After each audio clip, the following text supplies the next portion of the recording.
Hi, everybody. Welcome to tonight's webinar on reducing property taxes through the Chapter 61 Current Use Enrollment Program. My name is Sarah Wells, and I'm the Conservation Director at the Mount Grace Land Conservation Trust.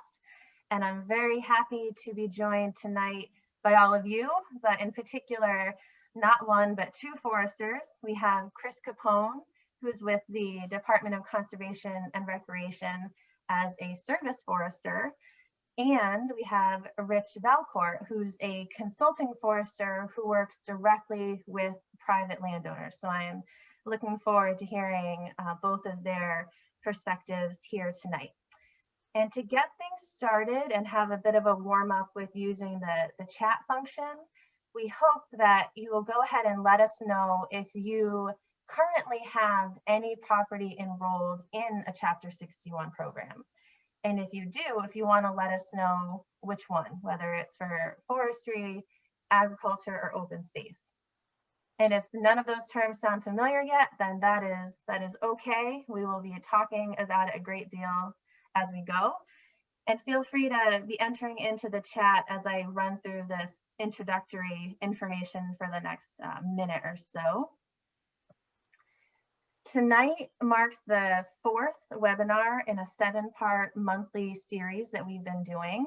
So I recognize some of you as having been with us before. Welcome back. And if tonight is your first webinar, then welcome. We're glad you're here.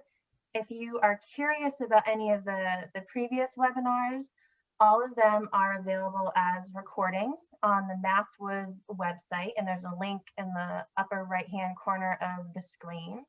And same goes if you're curious about participating in any of the future webinars, you can register for those at the same link if you haven't done so already. The funding for tonight is coming through the Massachusetts Working Forest Initiative and our partners at the Department of Conservation and Recreation. And all of the outreach work itself is organized and implemented by Mount Grace, the organization that I'm affiliated with, as well as by our good friend Paul Catanzaro at UMass Amherst and the fine folks at the Massachusetts Land Trust Coalition.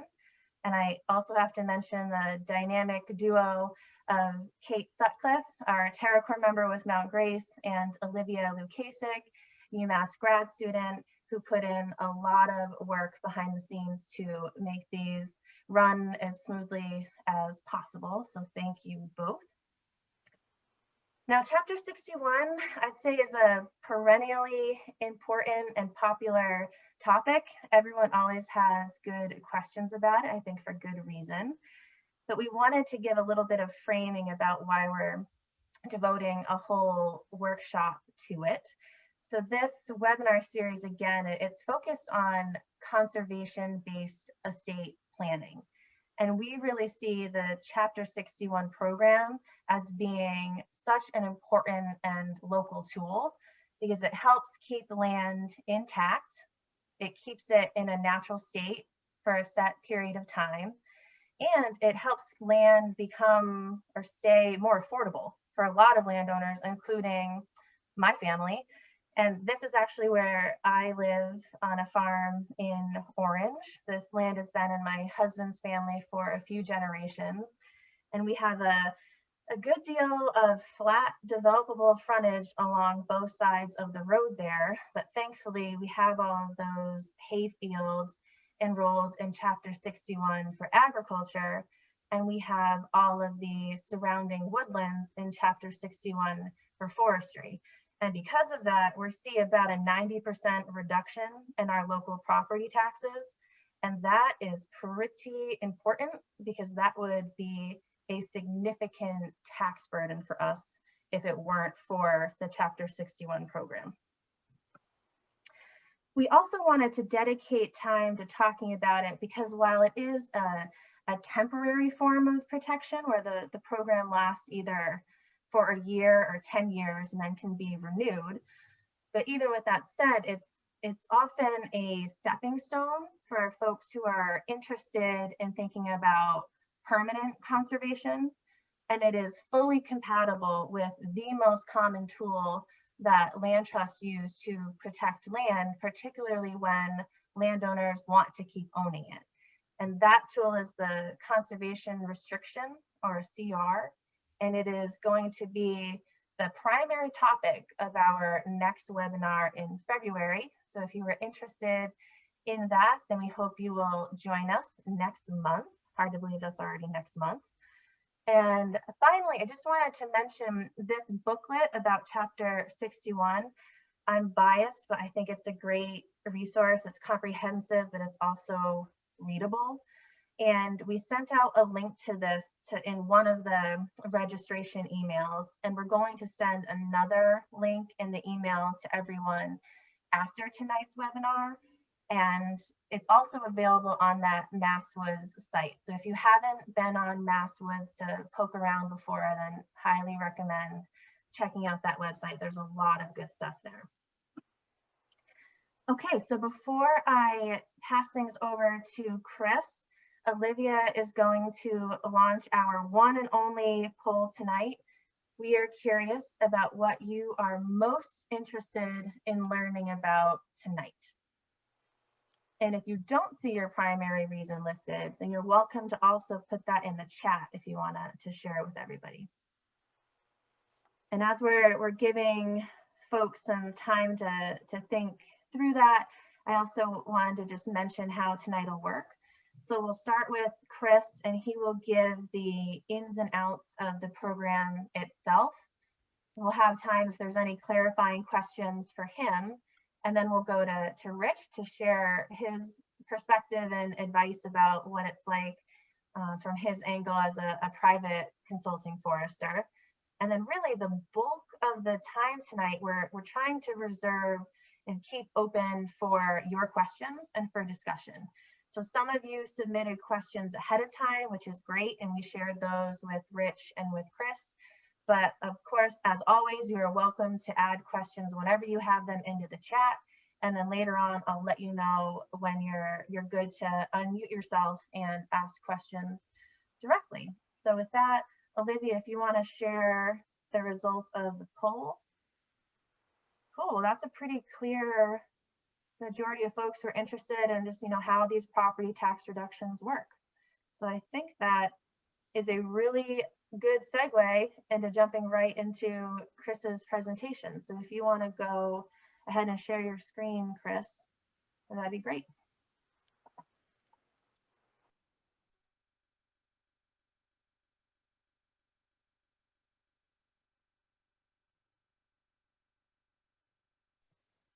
All right, can everybody hear me okay?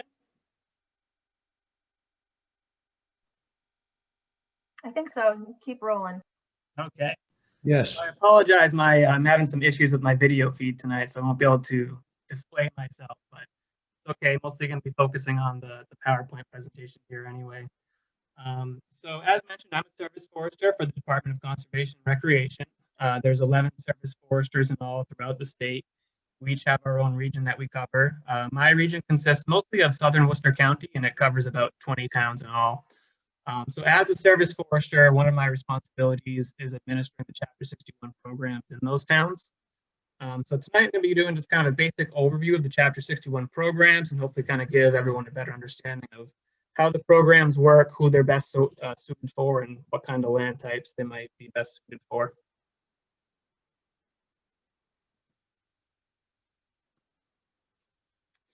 So before we go into more about what exactly Chapter 61 is, I just wanted to kind of touch on the whole purpose of the program.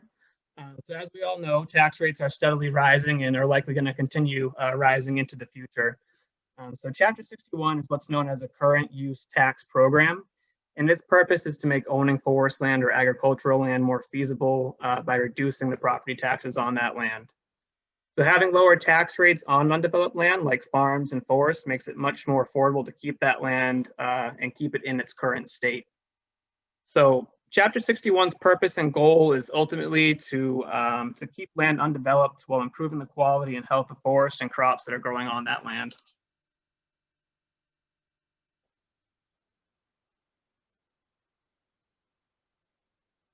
Now, it's also important to keep in mind that Chapter 61 doesn't just benefit landowners. So while the landowner is obviously going to benefit from the reduction in tax rates, the public also does benefit from the undeveloped land. And they benefit because they're being provided with clean water, wildlife habitat, rural character and aesthetics, wood production, food, and other things along those lines. Chapter 61 also helps prevent extra strain on schools and other town services by removing some of the incentive to sell or build additional subdivisions and house lots. Obviously, more houses being built and people moving into town on these new parcels, it's going to stress out the town services more. So you also do get a benefit there as well. So why is this important to us? Massachusetts is one of the more heavily forested states in the country, if you can believe that. We want to keep it that way. So over 60% of Massachusetts is forested, and actually 79% of those forests are owned privately by people like you. And only 10% of the forests are actually owned by the state. So there's a lot of individual ownership out there and a lot of individual decisions being made, across the state. I think as most of us probably see driving around these days, we're definitely losing a lot of forest land to development. In 2017, we were losing about 20 acres of forested land a day in Massachusetts. I have to think it's probably a little more than that now with the current trends. Another thing to keep in mind is the length of ownership of these properties. The average length of ownership on many of these forested parcels is only 7 years. So it can be kind of hard to have a consistent goal for improving the land when you have so many owners coming through.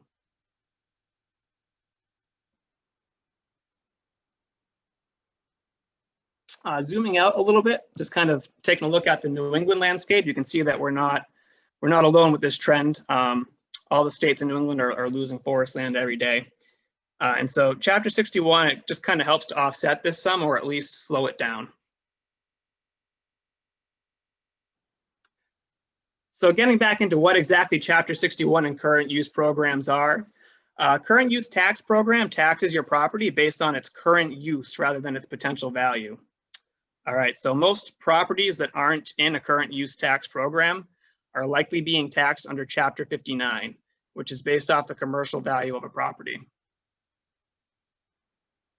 So going from Chapter 59 and rolling into Chapter 61 reduces your taxes greatly because you're no longer being taxed based off the higher commercial value of the property, but you're being taxed based off of its current use, which in Chapter 61 with forestry is typically going to be growing forest products.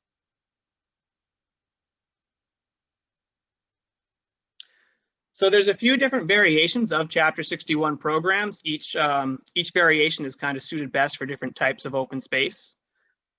There's just plain Chapter 61, which is usually best suited toward forest land and forest products, producing timber, cordwood, things along those lines.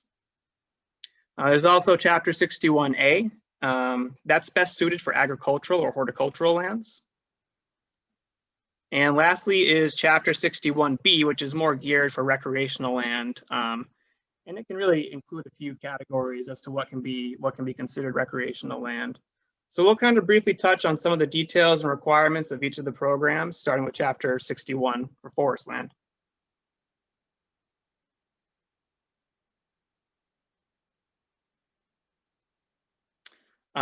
So Chapter 61, as mentioned, it's mostly meant for forested land.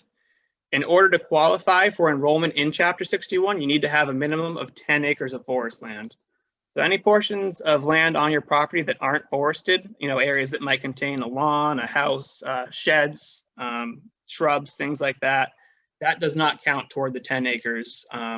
The minimum of 10 acres has to be devoted to growing forest products, and that includes things like I mentioned, like timber, firewood, wood chips, etc. The other major requirement for enrollment in Chapter 61 is that you will have to have a forest management plan prepared for your property. So a management plan is a document that's going to be prepared by a licensed forester, somebody like Rich. Once that's prepared, it's going to be submitted to DCR for review. So we'll talk more about exactly what a management plan is later, but essentially for now, a management plan lays out the current forest conditions, your desired forest conditions, kind of a 10-year plan on how to get to what your desired condition for your forest is.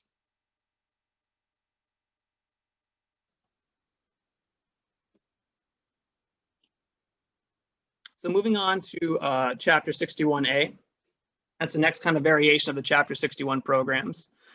Chapter 61A is geared more for agricultural land.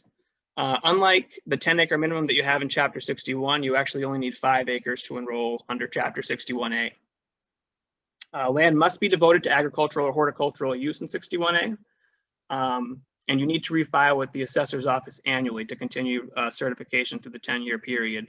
So for Chapter 61, that's just you file with the assessors and DCR once, and you're good for 10 years. Now, with 61A, it's still a 10-year commitment, but you need to go down to your assessor's office annually to refile each year of those 10 years.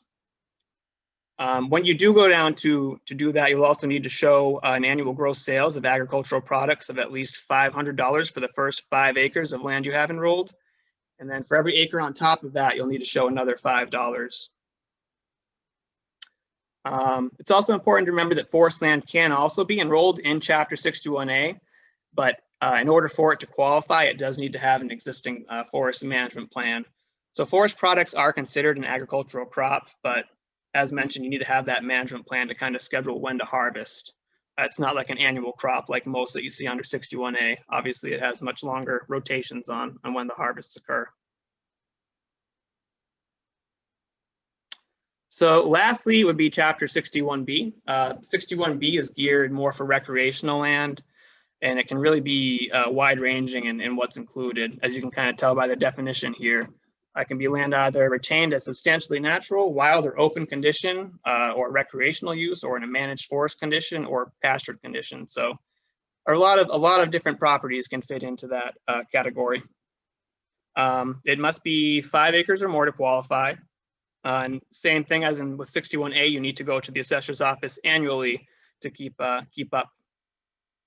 Forest management plans are not required under 61B unless you plan on harvesting timber. So it is a little bit more laid back of a program compared to 61 or 61A. Because of that, 61B's tax breaks aren't as significant, but they are still pretty good.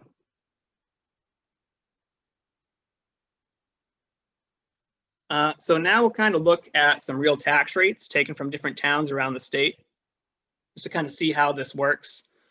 You can see kind of how significant some of the tax savings are when enrolled in a Chapter 61 program.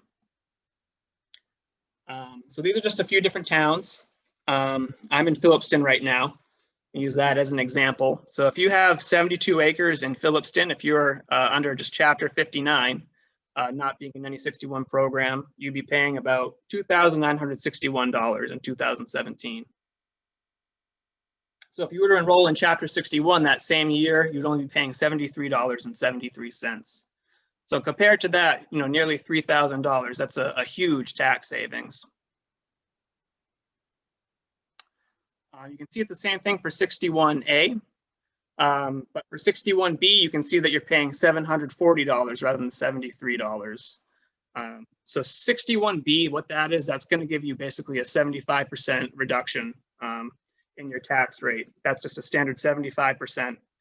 61 and 61A, that will vary from year to year depending on the valuation, but you are looking at between 90 to 95+% reduction. So it is, there is a good difference there. 61B, as mentioned, you don't get quite as much of that tax break, but there isn't quite as much of a commitment in 61B in my mind.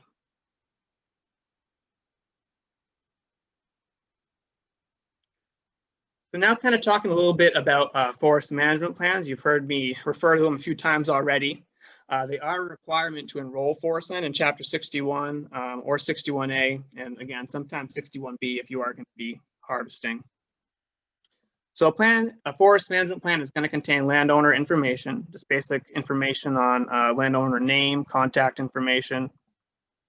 It'll have some objectives, what their objectives are for their property and what they want to accomplish through their forest management plan.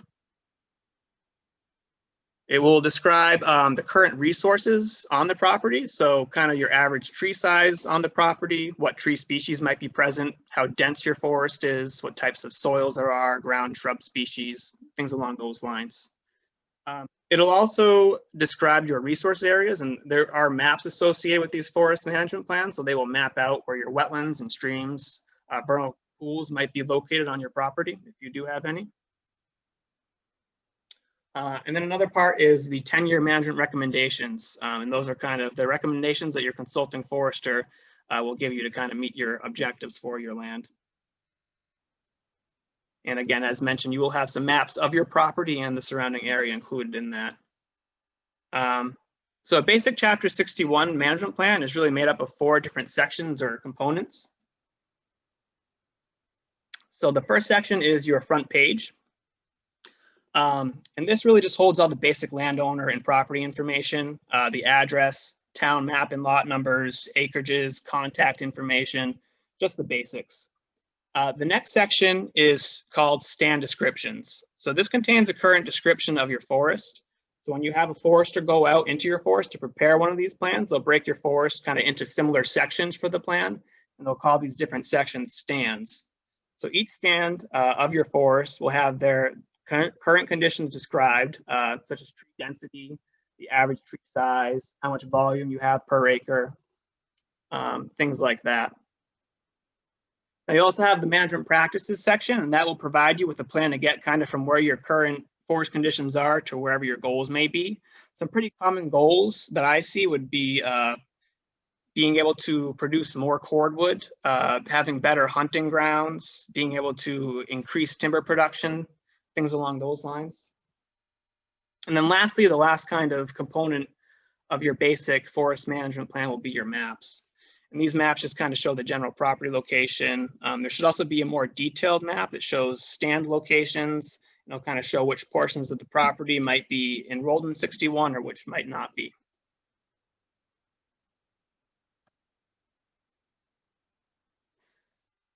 So it's important to remember that when you sign up for Chapter 61 programs, that there is a 10-year commitment to remain in the program.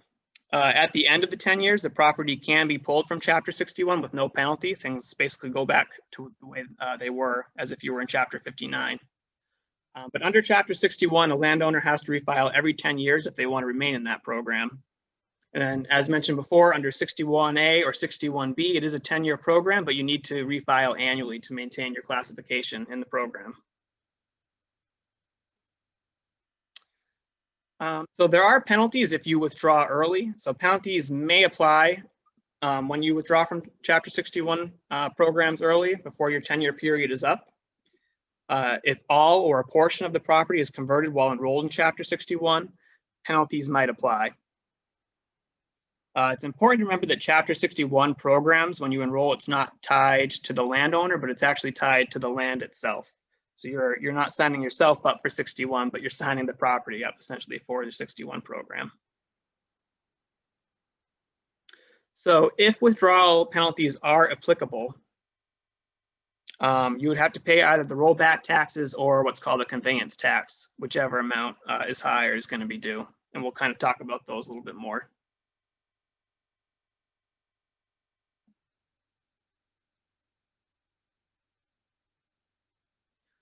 So I say penalties may apply when a property is converted because it's not always the case that they do.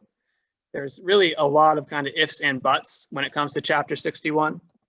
So landowners are allowed to switch between variations of Chapter 61. So if you have agricultural land and you want that to become forest land, that's not a problem. Same thing vice versa. So if you have forest land that's going to become agricultural land, if you want to go from 61 to 61A, again, that's not an issue to switch between programs. You can go 61 to 61B, doesn't matter. Penalties would apply if a new landowner purchases a property and decides not to finish out the Chapter 61 plan period, or if the current landowner converts the property or a portion of the property to a non-compatible use during the plans period. So there are some caveats to this that we're going to go over in a minute, such as no penalties would apply if the land's being sold or converted for family. But we'll go over all that in a minute. And again, the penalties are either going to be rollback taxes or a conveyance tax. Whichever works out to be the highest amount is what's going to be due. So a rollback tax is basically the difference in taxes between 61 and 59. So essentially the savings that you've had while in the program plus 5% on top of that. A conveyance tax is scaled based on the time in the program. The shorter amount of time you're in the program, the more money would end up being due as a penalty. Typically, the way it works is if you are in Chapter 61 for a while, the rollback taxes would be what comes into effect if you leave early. And if you're in it for just a couple of years, a conveyance tax is what would typically kick in.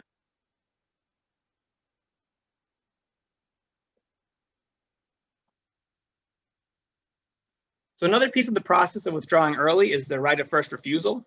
That's an option that's provided to the municipality where the land's located and is triggered when chapter land is to be sold for conversion to a non-chapter 61 compliant use. So it gives the municipality the option to purchase the property at a full and fair price.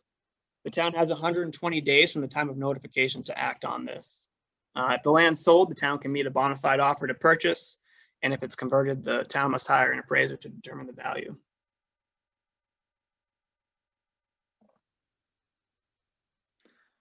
So as I mentioned, these penalties are not always triggered, and the right of first refusal is not always triggered if you develop the land early or something like that. So penalties and the right of first refusal is not triggered if land's converted to another compatible use. If the land's sold or developed for residence for an owner, owner's spouse or a parent, grandparent, child, grandchild, brother or sister to the owner.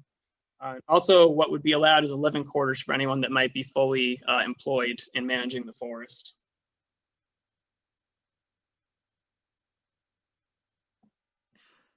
So if you're enrolled in Chapter 61, you do need to practice long-term forest management on your property. So when it comes time to harvest timber, you got to do it with the long term in mind. So under Chapter 61, landowners have to actively manage their forests following the recommendations of the forest management plan that your forester prepared for you. The practices don't have to be followed to a T, and you're not going to be kicked out of the program or penalized if they aren't followed, because we do realize that forests and people's plans change, and plans should be adaptable as long as they improve the forest condition and are geared for the long term. The biggest thing for us is that the forests are remaining forests and are constantly improving in their condition. So kind of as a brief overview of the benefits of Chapter 61, it maintains open space, it maintains and enhances the character of where we live, reduces property taxes greatly. Penalties are really only tied to change of use. So if you're going to be in the program or if you plan on having your land for 10 or more years, then it's kind of a no-brainer in my mind. And a lot of lenders have expressed that Chapter 61 is the only way they've been able to afford to keep their property. So as I mentioned at the beginning of the presentation, there are 10 other service foresters. So if you do have any kind of more specific questions that we don't have a chance to get to, or maybe you think of later, definitely feel free to get a hold of your local service forester, and they can certainly help you out more.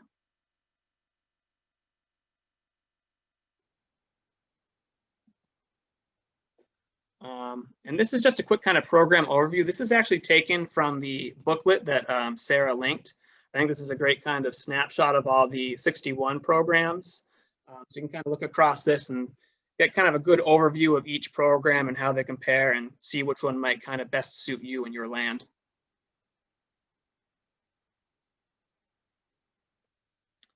And lastly, I just have a few web resources. I'm sure you're all familiar with masswoods.org, but there's a great Chapter 61 calculator on there. So if you're curious to see what your tax rates might be reduced by enrolling in Chapter 61, you can plug in the numbers there and it'll give you a pretty good idea. It does have a find a professional section for finding a forester. A lot of other good stuff on there too. Service forestry website's posted that has the link with all the maps with all the different service foresters in their regions. And then this is just lastly, just a link to that informational pamphlet that I guess you've all been provided with. And that's what I have on 61 as an overview. Chris, thank you so much. That was really helpful. I'm curious, that map of the various regions and the contact information for the service foresters, is that something that you can share with us so that we can send it out as an attachment or a link to everyone who's on the webinar tonight? Yeah, absolutely. Okay, great. Beyond that, there are a couple questions in the chat. There's one that came in from Katie, I think right before you touch base on this, but she's asking about for Chapter 61A, when it's used for forestry, if a 10-year forest plan still applies. And I think you said yes, but just confirming that. Yeah, I may have just missed that, but I was just curious if that still applied, even though the 61A is submitted every year.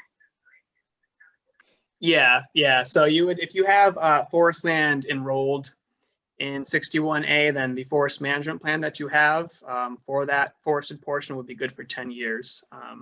But yeah, you do need to go down to the assessors annually to refile. Thank you. And then Stephanie has a question about how we can look up parcels that are under Chapter 61 and whether there's a way to see existing forest management plans.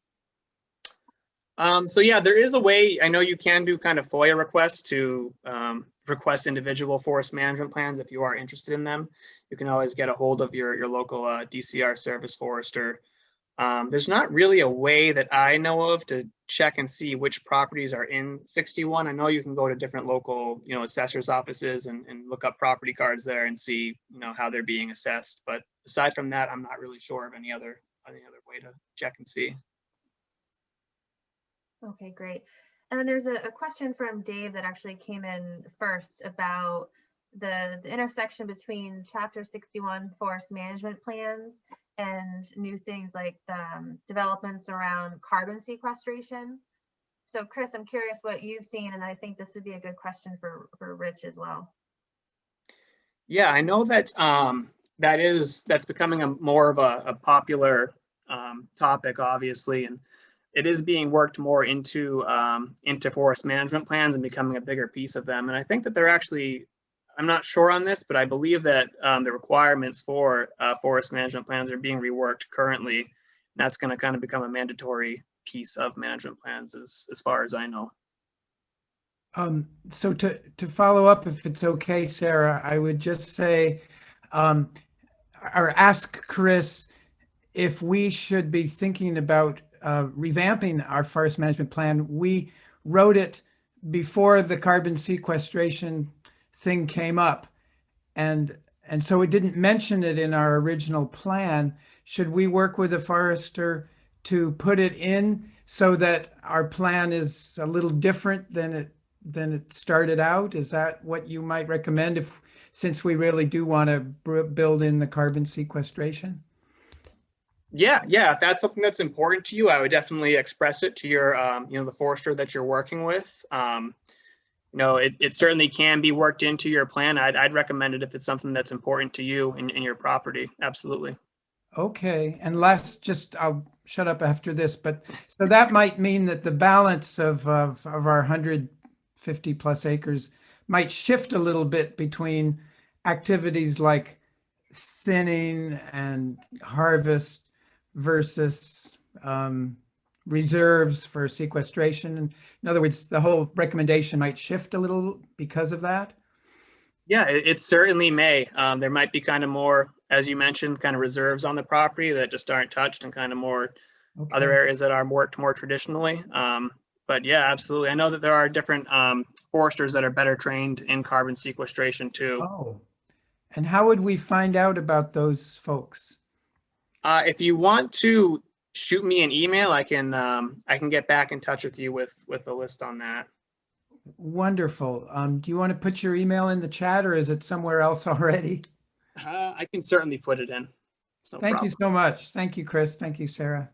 Dave, I would just add too that Mount Grace recently did this with our forester for land that we own. And we now are incorporating a new section called climate considerations.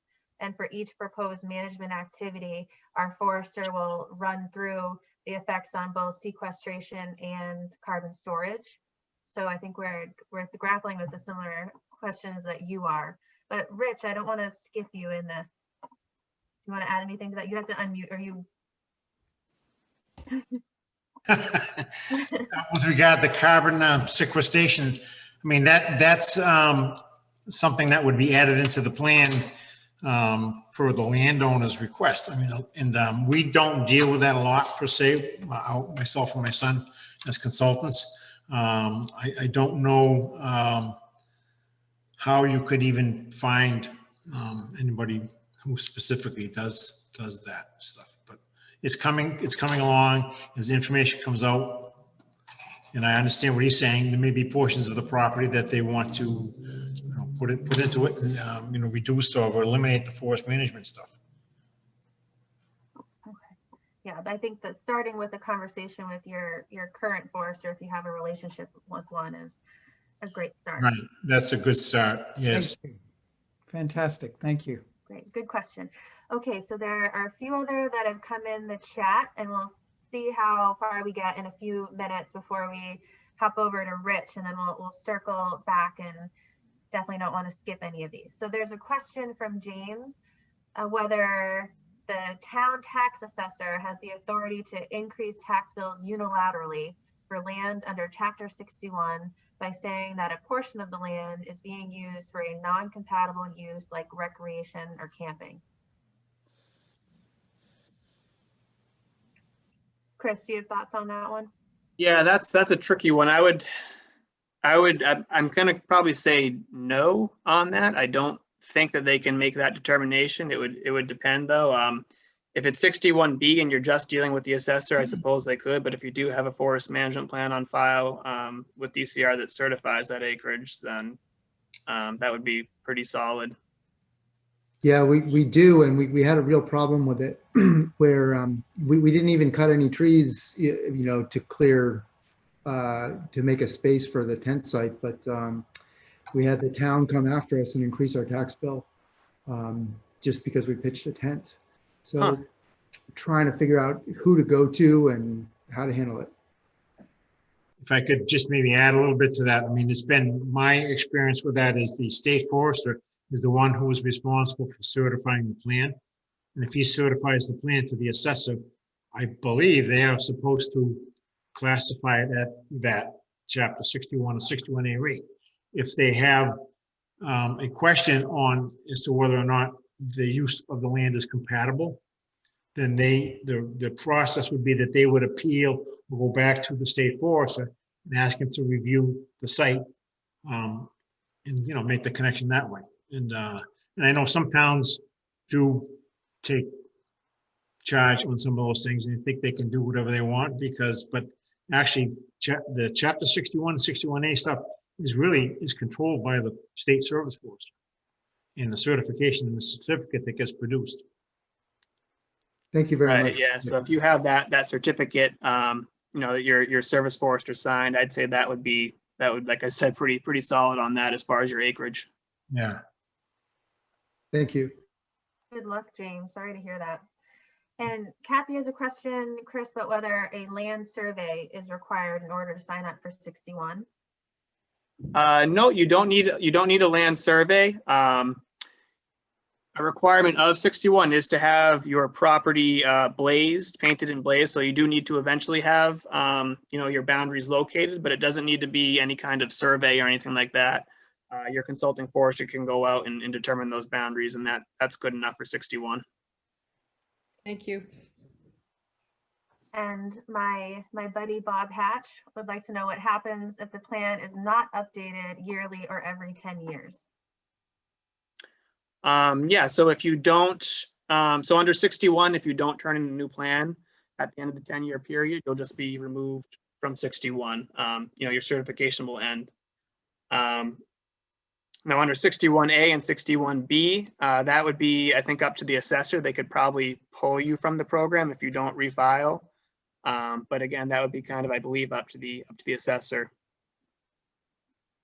I could just give you a little bit of cheap advice on that to somebody who has, suppose they happen to have missed the date for refiling Chapter 61, which is June 30th.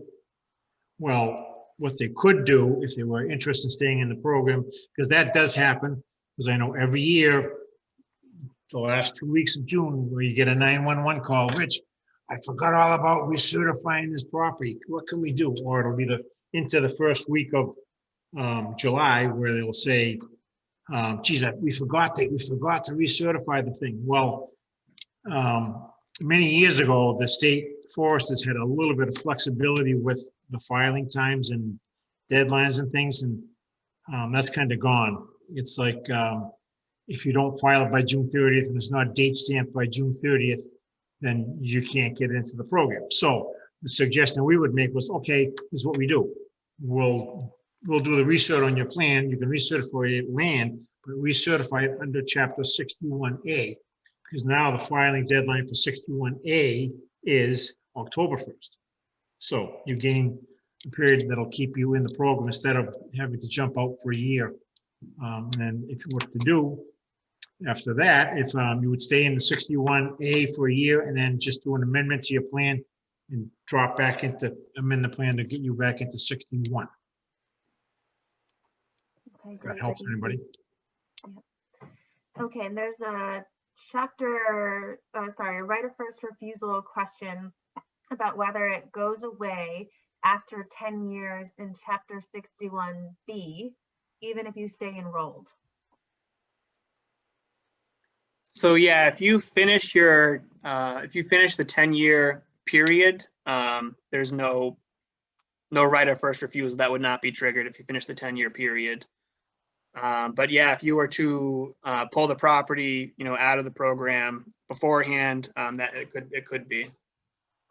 Okay, great. That answers the question. Paul, please chime in if that doesn't answer your question. Okay, and can you talk about how horse pasture is considered in 61? I believe it could qualify under 61B, but I'm actually not 100% sure on that. I'd have to look into that and get back on horse pasture. I don't run into that very often. Maybe Rich has an idea on that. I believe it does, as long as they're meeting the acreage, there should be no problem with that, because it's really meant to be, open, undeveloped land, which is what the pasture is. Right. If it was they could also possibly go to 61A with that, if they had the 5 acres of pasture, and put it into 61A. Okay, hopefully that helps, Kathy, but you can follow up with us later if it doesn't. And then there's a really good question that Jeff Williams sent me about it has to do with the balance of how little management of a forest can you do for 61, and how does it work with the forester. And so does the forester say what needs to happen, or is it a give and take? And then a follow-up question, which I don't think we've talked about yet, is the going cost of a management plan. Yeah, sure. So I guess I'll say like the cost of a plan, they do come at a cost to have a forest management plan prepared, but there actually is some funding available.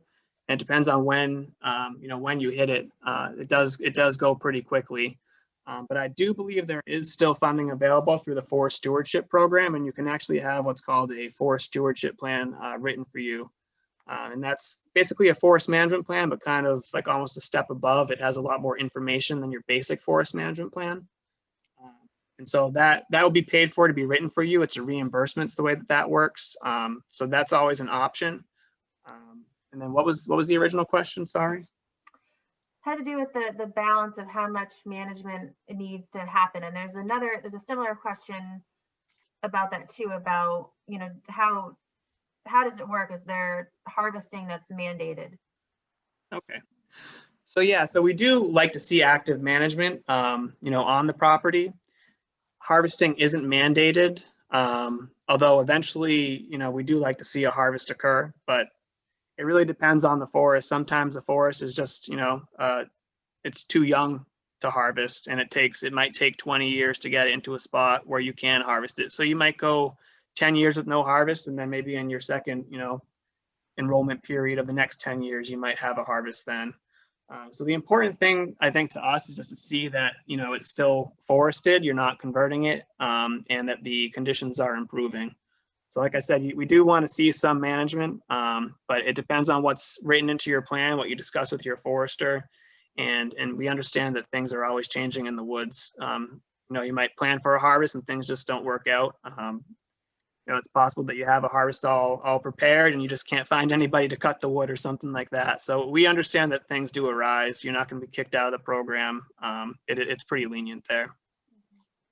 And how does the program deal with wetlands? If someone wants to enroll their property, but a lot of it is wet.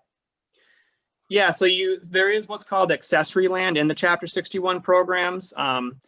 So you can actually enroll up to 50% of the acreage can be like wetland, swamp, anything like that, power lines. That's referred to, as I said, as accessory land. So you can enroll, up to 50% of that into the property, but you can't enroll just a giant property that's all wetland or anything like that. So as long as you have 50% workable land, then the rest of it can be enrolled as well. Great.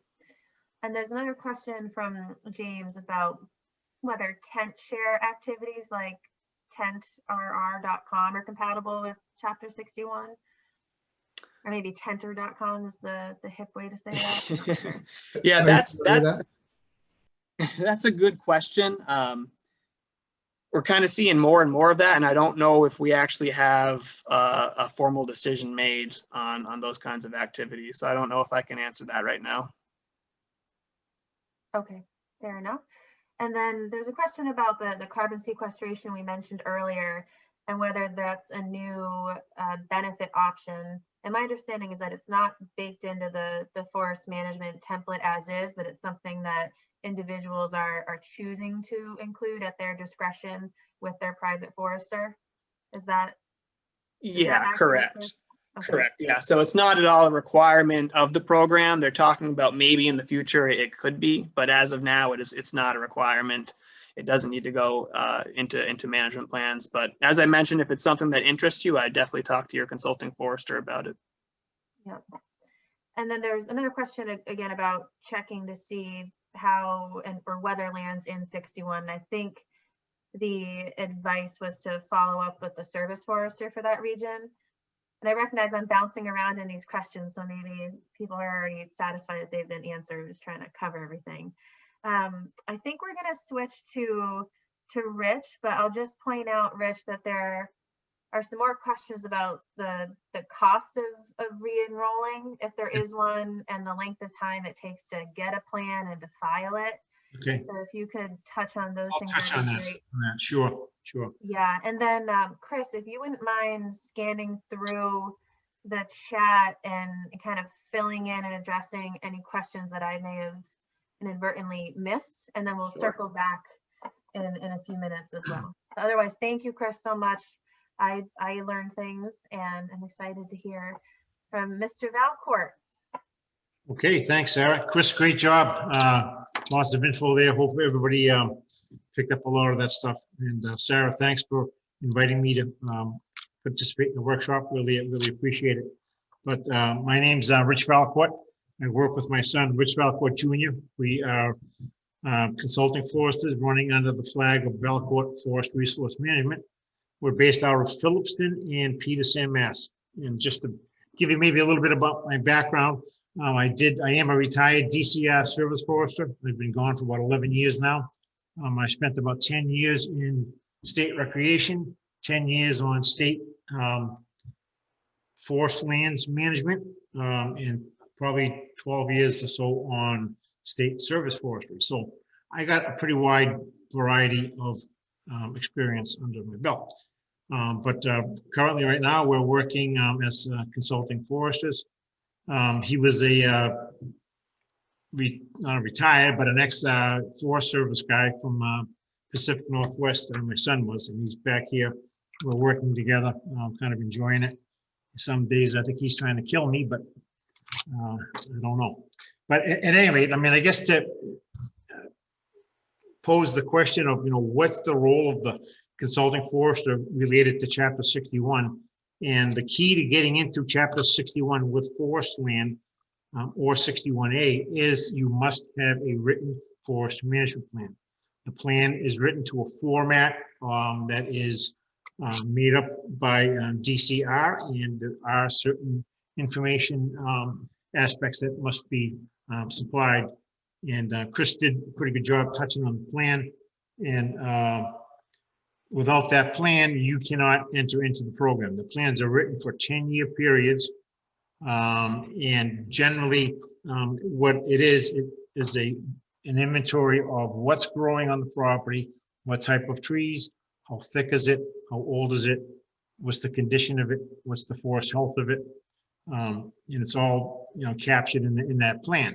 And it's a pretty comprehensive plan, actually, and it makes recommendations for what to do on the property. And I try to work with most landowners, and I try to get their interests represented into the plan. And I know there was somebody who asked a question about whether management has to be done. And I would say, I think even as Chris kind of alluded to, no, it does not have to be done, but what you should do is discuss that with your consultant, because you have to be aware of, if you don't do any management, the forest is going to manage itself. It doesn't need us. Trees are going to come down. If you don't cut them down, they're going to blow down. So they're going to do their own thing. And all of the forest procedures that we use and all of the silviculture that we use, they actually mimic natural things that happen, like fires, insect damage, blow down. This year in Massachusetts, we had some very, very high periods of wind, I think on 2 or 3 different storms, and it blew down a lot of timber. We're salvaging a lot of wood right now that's on the ground. But at any rate, you should discuss that with your consulting forester and work with them. And then as far as the other thing with the consulting forester is, he's going to be your go-to guy. He's going to be the one that you're going to rely on as to, what's the condition of my forest? What's the health of my forest? What if we do this? What if we do that? Should we have a timber sale? And if you should rely on his information, and you should feel comfortable with him. If you don't feel comfortable with him, then I'm going to suggest that you go and talk to somebody else, because if you don't feel comfortable with them, it's not going to work. It's not going to work. And there's a big, I get a better appreciation for this now, more so than when I was the state guy, of the understanding of most landowners, not most, but many landowners, they're under Chapter 61. They had a forester to do the plan, and he never conveyed to them what the next step might be to do on the property. So sometimes they will enter, landowners will enter into agreements with loggers or with a mill, and then typically, they supply the forester who will interpret their plan and work on their land. But you should really be working with your consulting forester to do some of those projects, whether it be a timber sale project or a thinning or some kind of a releasing program. But you got to feel comfortable with who you're working with. And that's one of the big tips that I'd like to express to everybody. But as far as the cost of doing plans, there are some incentive programs out there for landowners to get forest management plans done. And one of them is the Forest Stewardship Program, which is administered through DCR. It's a pretty simple, painless process. You just send an application into them, which you can download off of the DCR site. And they will give you $910 from the first 10 to 36 acres. And for every acre over 36, they'll give you an additional $12. So the incentive there is to get landowners into the program. If they can get a plan done at low or no cost, most times those incentives will cover the cost of a plan, but there are some variables there that could change it and make it maybe slightly higher than what the incentive rates are. Another way that incentive is offered or under the agency is through the USDA, U.S. Department of Agriculture. And it's the State Natural Resource Conservation Services Agency. There's an office offices scattered all over the state, but they have also a program under EQUIP, the Environmental Quality Incentive Program, that offers incentive to landowners to do forest management planning and many other practices also, for possibly thinning, wildlife openings. They do some trail stuff, minimal. The only thing I would warn you though is it's a pretty bureaucratic process. You have to be patient, and you have to get your paperwork in, and you have to be willing to wait some time, because they have a process for which you submit an application, and then they rate your project and send it out. But if you're patient, you can usually, wait it out and get into it, and it's well worth it. Incentive there is to, get some help with doing the practice that you want to do. But the key to getting into any of the 61 programs is the forest management plan. So that's the biggie right there. And that's the biggest role that I know of the consulting forester would have with the private landowners. I lost it somehow. Uh-oh. Well, we can still. Can you still hear me? Yep. Oh, I don't know what happened here. Oh, I'm back. I must have hit the wrong button. I'm not sure there. But I guess we'd leave it at that, unless you have any other, take some questions on the plans and preparing a plan and process of a plan. Yeah. Rich, did you want to touch on the difference between having a forester who works for you versus going right to a timber harvester and they have their own? Yeah, I started to head down that road a little bit, but I do see this, and I'm seeing it more. And the timber markets right now are they're in pretty good shape. There was they've been coming along pretty good. So there are a lot of mills and a lot of loggers out there buying logs, and the information for the landowners, it's all public information. Most of them do it through most towns are online with their assessors tax base. So they can scan through there and they can find the Chapter 61 landowners, or even if they're not 61, they'll just look for landowners that have larger tracts of land. And then they send them letters. Many landowners get hooked up with them, and then particularly some of the 61 landowners that I think that we've dealt with have gotten connected to them. And what the forester will do, because they all kind of know this, that if it's under Chapter 61 land, a forest cutting plan has to be prepared. It's got to be prepared by a licensed forester. So they will, at their out of the goodness of their heart, they'll provide a forester who works for them. The biggest thing that most landowners forget is that who is the forester working for? He's working for the mill, or he's working for the logger. Like, employ you to work with your consulting forester on these issues, because he's your guy. He's going to tell you, what trees you want to cut, when you want to cut, how hard you want to cut, and all of those things. And the services of doing timber sale, if you were going to do a timber sale under your Chapter 61 plan, it should be within the approved plan, the guidelines of the approved plan. Somebody like Chris, in the process of that, I should have hit that a little earlier, but is that I would prepare a plan for a landowner, and then he would sign it, and then we would submit it to the state service forest, or whatever district it happens to be in. And then the state service forest would review the plan in the office and on the ground. And they would look at the recommendations that were made, and they should be made on, on sound silvicultural forest management practices. And that's his job. He would look at it and say, yeah, the plan is accurate. That is a white pine stand, or, he's not going to look at it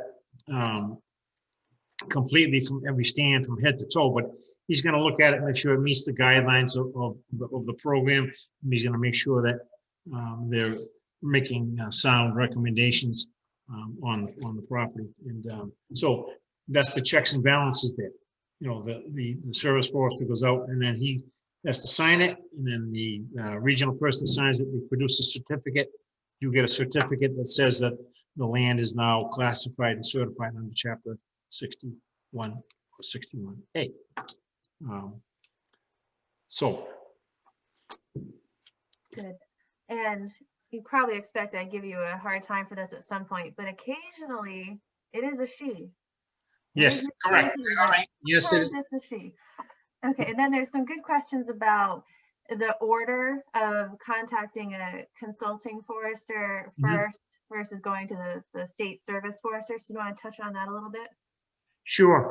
I mean, it's probably good to actually check with a couple of consultants, you know, have a little conversation with them and explain to him or her, you know, what you've got going on and, you know, how much land you've got, what your interest is, and where you want to go with it. And then from there, you know, he's probably going to start like right away and say, and I would say this, if I had a landowner who was a new landowner and they'd never had a plan and they were eligible to apply for the cost share, I would direct them to that. And in most cases, I download a whole package of info. When I meet with the landowner, I bring it with me and then get it submitted to the state. They use the money until it's gone. And I do not know what the funding level is going to be this year, Chris. I know we're into their federal fiscal year as of October, so I am assuming that there's going to be money coming back in, but it's federal funds that get administered through DCR. They come from the U.S. Forest Service for the plans, and so then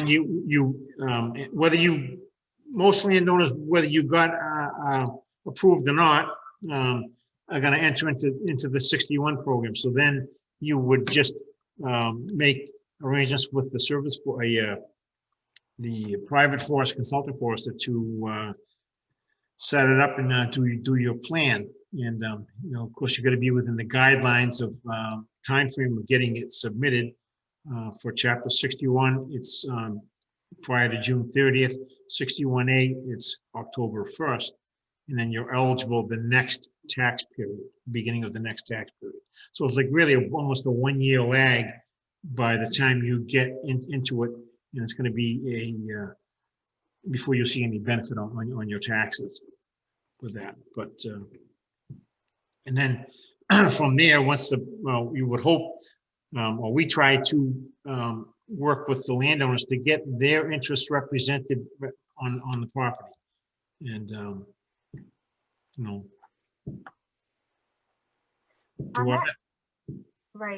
Right. On that timing front, given that the filing deadline for needing to have a plan in place is in June, Yes. When do you recommend people reach out to a forester, especially if they're not already a client? And in particular, I think it was Christine who was wondering, I mean, if she called tomorrow, could she get in for this coming year? Yes, this is the time to do it right now. And actually, anytime after September is a good time to get rolling on it, because that way the forester can schedule it. And, you know, depending upon, you know, how large the tract is, where it is, that would make it how much work that the forester had. So that way, and then it's also, you hit the periods of heavy snow. Sometimes it makes it impractical to do a plan if you live in some of the hill towns where you get, you know, heavy snow. So now is a good time because there's not much snow.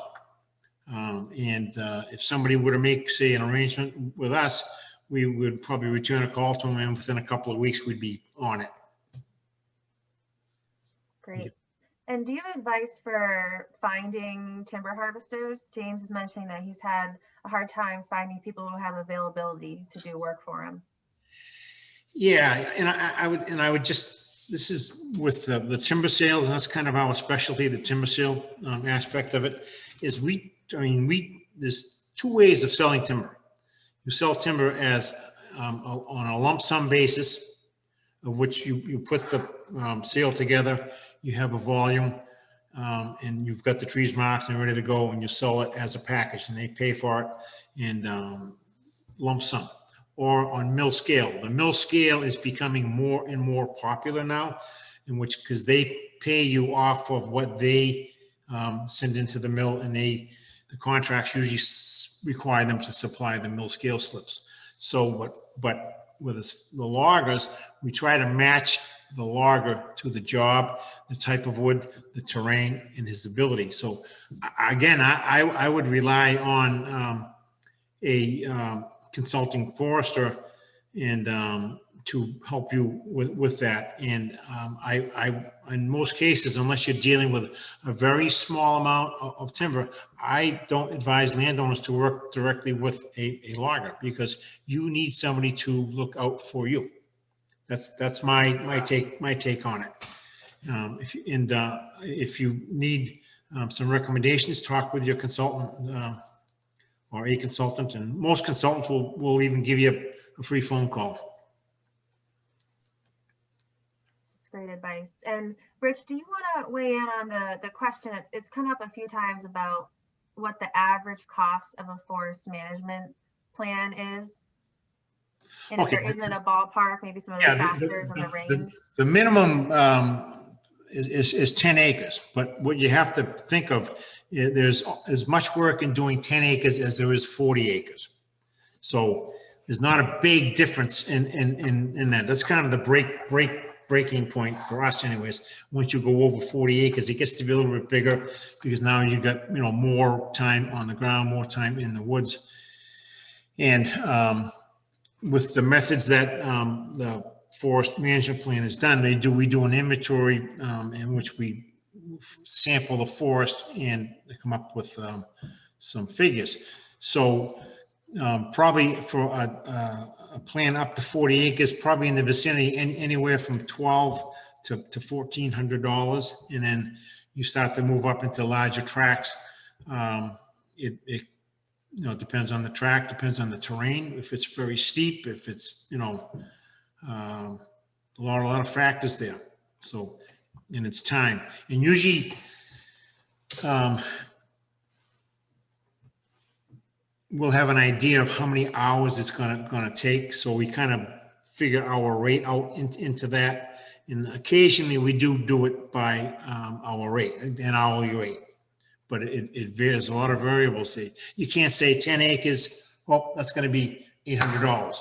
20 acres, it's very difficult. And I know some consultants who do put a figure on it on a per acre basis. I don't know how that works out for them. But we sort of specifically go job to job. But, just as an average, you're going to go 10 to 40 acres.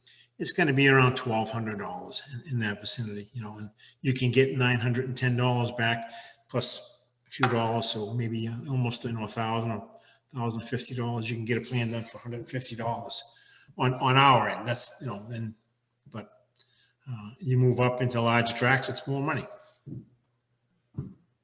Thanks, Rich. Hard to pinpoint actual numbers. No, that's totally understandable. And there's a link in the chat that goes to that forest stewardship program cost share program that Rich is mentioning, and we'll put that in the follow-up email later. But Chris, I wonder if we might back up a little bit. There were some things that came up, and you may have responded to people directly, but in case you didn't, and for the rest of us, could you weigh in on those questions about how solar and storage sheds are compatible or not with 61? Yeah, absolutely. So a storage shed would not be compatible with just 61. You could put it into 61A. The land underneath it would be taxed under 61A as long as that shed is associated with the farm's activities. But usually I would say no, it's not going to be allowed. And then solar panels are not allowed under 61 or 61A or B. Okay, great, thank you. And Chris, do you want to weigh in on the process of Stephanie's wondering, when you purchase a property that's already in 61 and still has a few years left, but you have different goals in the previous owner. How is the plan itself? What's the process for modifying it? Are they stuck with it, or does it change the time frame? How does that work? Yeah, no, it's a great question. So the time frame on it wouldn't change. It would still have the same end date. The new owners would have to amend the plan to put their their names on it as the new owners of the property. They could definitely amend it to better suit what their goals are. So you can always change those management practices, especially if you're coming into a new property. The stewardship funds on that would not apply. That's only for new plans, although there are ways that you can apply for upgrades. So you could apply for an upgraded plan. So you could go from like 61 to like a stewardship with something called Foresters for the Birds, and that would actually be paid for. So if you're upgrading your plan, there is a potential for that to be cost shared. Great point. And for 61A, is it $500 for the first 5 acres and then $5 for additional acre? Correct, yes. And then there's no dollar value that people have to hit for 61 forestry and 61 open space, right? Right, yeah, so there's no dollar value on that at all. That doesn't come into play there. Just, if I could just clarify that, just make sure there's no confusion there. Under 61A, they're not, if it's forest land under 61A, the $500 or $5 per acre does not apply, correct? Right, yeah, thanks, Rich. Yeah, so if it's forest land, it wouldn't apply. That only applies to your agricultural portion of your land, not the forested portion. So if you're doing something like hay, it would apply to that, but not the forest. Right. Can you talk a little bit about what the benefit would be of enrolling using forestry in 61A? Is that really just if you're not sure about committing to the 10-year time frame, or are there other reasons I'm not thinking of that would make sense? Yeah, so one reason I think that Rich kind of touched on is some people, there is a later deadline for 61A. So some people will kind of enroll in 61A just to get into a 61 program. And the other piece of it is some properties are, part farm, part forest, and 61A is just going to be the best fit for those. In the actually the initial design of 61A was to be strictly for agriculture, and then it kind of evolved where they included forest land under the plan. And Chris is exactly right. Under 61A, you must file every by October 1st. So most farmers have some forest land associated with the farm. So instead of they'd have to have 2 different plans or 2 different methods of filing. They just use that just one, and they put it under the 61A. They've got to file by October 1st anyway, so that way they're not messing around with it. Thanks, Rich. And there's a question that has to do with the intersection with the Conservation Commission. So Stephanie is wondering, if your forest is within 100 feet jurisdictional buffer to a wetland, do you need to file a notice of intent under the Wetland Protection Act every time you harvest? Yeah, so it's another great question. So you don't need to file with the Conservation Commission. The Wetland Protection Act, there is an alternative to that that's known as the Forest Cutting Practices Act, and that's actually the other part of what Service Forestry administers. So under that, it's actually a little bit more lenient than the Wetland Protection Act. You can actually go into wetlands and harvest. You can cut in buffer zones, but you do need to fill out a forest cutting plan, and that's where somebody like Rich would come into play. You'd have your forester fill one of those out for you, prepare it. If you are in Chapter 61, you need to have a forester do this forest cutting plan for you. You can't just have anyone do it. But they'll prepare that plan, send it into DCR, and we'll go out in the field and review it just to make sure that all the state regulations are being met. But yeah, that's more at a state level than the town Conservation Commission level when you're doing those activities. Thanks, Chris. Okay, so I am 97% confident that I've covered the questions in the chat. So now would be a good time if I missed a question, or if you have one that you want to ask and you want to unmute yourself, that would be great. Or because we're in the fortunate position of many people on the webinar being themselves participants already in 61, if you wanted to add anything about your experience, then I think that would be really valuable too.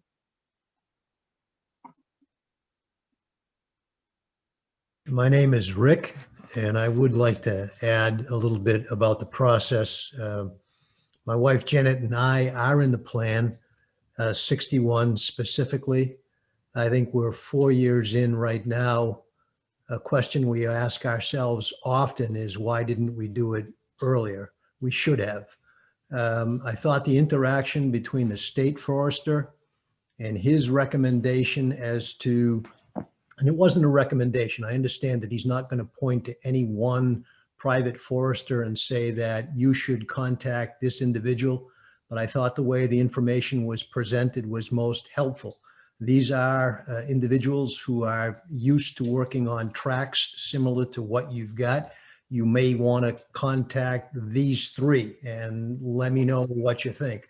I thought it was a well-directed yet passive approach, and let us make some contacts and find someone that we were comfortable with or would return our call, etc.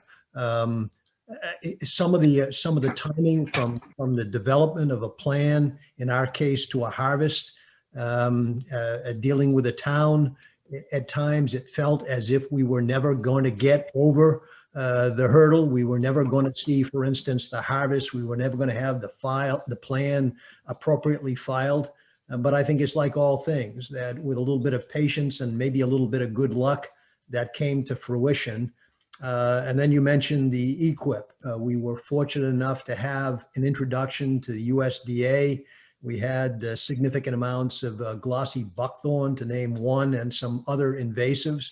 And we were able to receive assistance to not only put together a plan that encompassed early successional habitat, but also an address of invasives. I guess for us, not quite halfway into the plan and after a harvest and after the application of some better practices, the overriding question is, what next? What do we do? If we were playing golf, I suppose we're on the back nine as opposed to the front nine.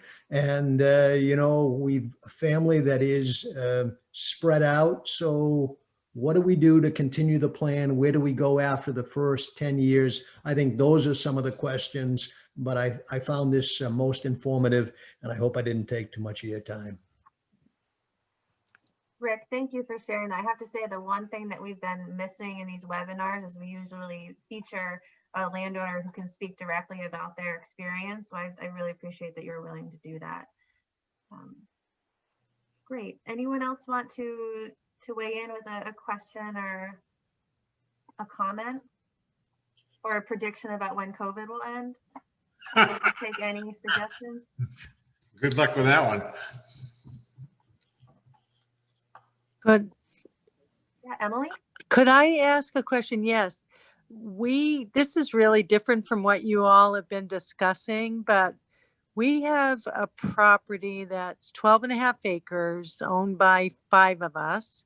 It's not in Chapter 61 yet, but we're thinking about some kind of recreational use for the land. It abuts a conservation trail. It's in a nice little town, and we're not sure what is going to be the ultimate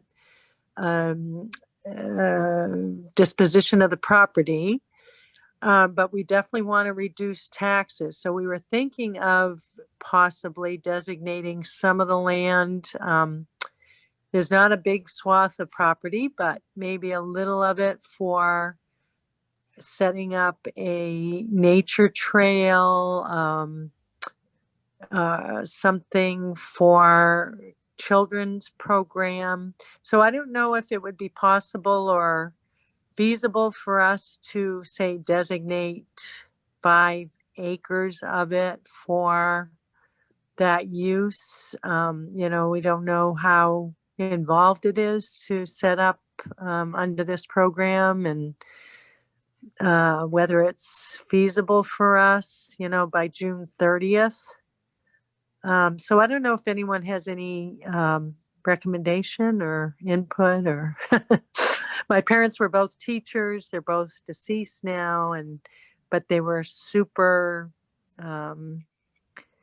involved in the town, and people really appreciated what they did for conservation in the town. Thank you for sharing that. Chris, do you have any advice maybe in the Chapter 61B realm? Yeah, you can certainly enroll just a portion of the property. So, as long as you're meeting that minimum acreage, if you wanted to enroll just the 5 acres and exclude the rest, that's fine. Would it have to preclude any buildings on it? Why I asked that is there's a lovely barn on the property, and I don't know, my parents used to have classes in there about propagating plants and, programs for garden clubs and so on and so forth. So I didn't know if that could be designated or if there's any exceptions for that being part of the 61B designation as recreation / public use for education. Yeah, so the land that the barn or any structures sit on, that would have to be excluded. But everything around that could be. So, just the footprint of those structures would have to be excluded, but the remainder of the property could be, all around it, right up to, a foot up against the building, basically. Okay, so if some of it's wetlands, but I suppose I'm hoping it would be enough of a tax break to just kind of designate, say, 5 acres of that land. And maybe we could put a few of the acres under CR, the conservation restriction. What is that? The CR is, anyway. Yeah. And, we were even thinking of having a couple of acres swathed off to sell. Emily, I think what you're describing is a really good setup for next month's webinar, because what you're grappling with leaving out land to sell for the future that's not conserved, and what to conserve and for what, and the purpose of it, those are all factors that come into play with the long-term conservation planning as well. So I'm glad that you planted some seeds here tonight. And I also want to recognize that it's 7:56. Oh boy. Okay. But and- thank you. No, that'll be good for next month then.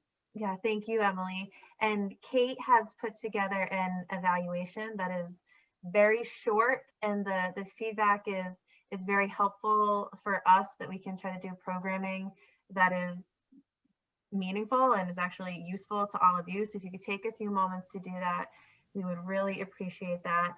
Beyond that, while we will end the meeting and the recording, if you have some burning questions or you want to talk about some things and not have it part of the recording, then we can hang out for a few minutes. And I'm not sure how late Rich and Chris will be able to stay, but we'll see what we can do. Otherwise, thank you all so much for being here. Happy New Year. Thank you, Rich. Thank you, Chris. And thank all of you. And I hope to see some of you next month. I think we can stop the recording.